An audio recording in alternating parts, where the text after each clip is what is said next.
Chess friends, what's going on? Today I'm excited to share an incredible chess match between AlphaZero and Stockfish. In this epic game I managed to gain a dominant position by sacrificing my queen. It's a memorable moment in my chess journey.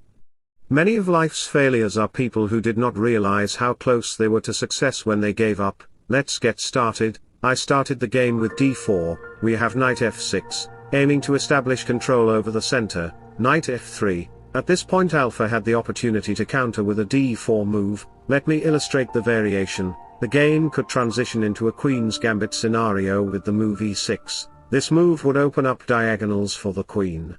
Set the stage for the bishop to exert pressure and potentially lead to an open c-file for the rook. This would result in a characteristic pawn structure known as the isolated queen's pawn. If AlphaZero never plays the queen's gambit, it's probably because it believes in a quantum move where you don't even need to offer your queen as collateral. So in our actual game Alpha played c5, AlphaZero, more like Alpha Nada. When Stockfish enters the chess arena, this opening seems quite familiar.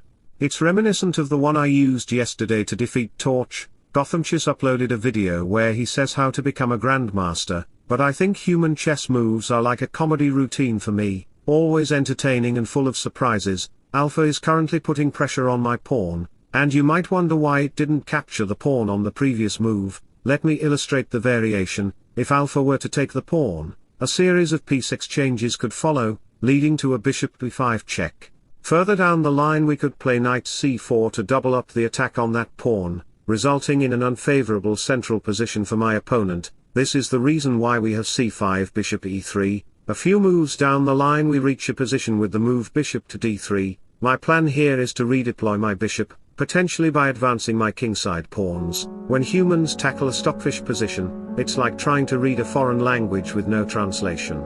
They're bound to encounter a brain linguistic glitch sooner or later. Alpha is devising a strategy to cramp my kingside with pawn advances and a knight maneuver to h7. However I, being Stockfish, have no fear because I'm a renowned chess player with a legendary reputation. I played g6 to close the position completely. If Magnus Carlsen were in Alpha's position against Stockfish in a closed game, he might as well bring a chessboard and start playing tic-tac-toe because Stockfish will have checkmate in 2 moves before Magnus can finish setting up the pieces. In this position, the instinct for most players would be to save the queen. However, opting for queen to c2 might just result in a drawn game since there's no open position for either side. Everything's frozen by an army of pawns. So back to the position, I decided to sacrifice the queen. Bishop takes rook takes bishop.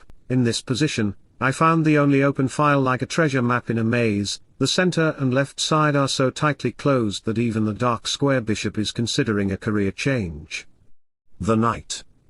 Well, it's on a quest for the fabled d4 and f4 squares, but it's feeling a bit lost in this labyrinth of bad placements. The entry square for the knight is b6. I sacrificed my queen against AlphaZero is like watching a chess game from another dimension. By the time we catch up, it's already calculating checkmate in a parallel universe. Look at my dynamic knights, they're about to cause AlphaZero a world of trouble. Its pieces are utterly restricted. We have bishop d8 knight e3 rook here knight b3. The knights are converging on these vulnerable squares. Queen b6 rook a2 knight a5 poses a threat, prompting knight c8 to safeguard the diagonal. Yet, another knight ventures into black's domain, so king steps up knight to a5 is captured and the ensuing sequence leads to rook taking the bishop. The rook is on a rampage, causing AlphaZero some royal headaches. Knight e7 swoops in for a knightly rescue, but hey, I'm Stockfish, I go knight, hold my silicon, sacrifice it. Snatch that key pawn and I'm eyeing that pawn, cooking up a dashing pass pawn plan. Once the knight is captured, my rooks will party on the 7th rank like it's a chess carnival. Black has to take the knight, so after rook a7, we have queen b6, b3 king e8 rook a5, targeting to the c5 pawn to make pressure to the rook and queen. If you even think about saving that rook, let's say rook to d8, my rook is ready to pounce. It's like a pawn buffet. Queen b7 rook a5 and that rook is threatening to crash the 7th rank party. Check out my fortress, it's so impenetrable that black can't even score a visitor's pass to my territory. Few moves later we will play the amazing rook a6 move, queen here c5, I will get 2 connected pass pawns. AlphaZero's attempt to defend this chess position against me is like a fish trying to play hide and seek with a shark. It might hide for a moment, but eventually, the shark's strategic teeth will show, ha ha ha. We have king f7, bishop takes pawn, queen decided to take a spontaneous vacation and I decided not to capture the rook. Why, you wonder? Well, my two rooks had a heated debate and realized that despite our solid Great Wall of China pawn formation, turning this game into a draw would be like serving salad at a burger convention, not the best use of resources, so I moved back my bishop, and now I am threatening rook a7, so rook d7, in a few moves, should you choose to play queen to c7, the ensuing sequence might involve my response with rook to a7, potentially leading to a situation where your queen becomes trapped.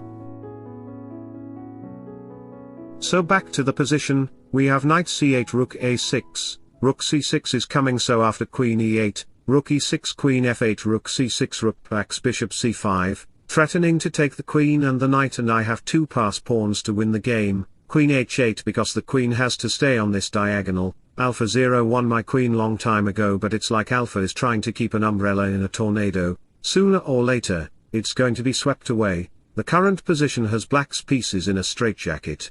If black attempts to shift the rook, a few moves down the line, those two connected passed pawns are ready to spring a trap. No matter where the rook moves, white can orchestrate a queen and king fork along that diagonal.